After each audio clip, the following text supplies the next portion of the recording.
We are not horses.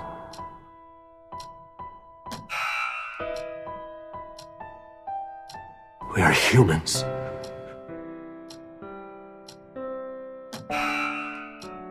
The final round has begun.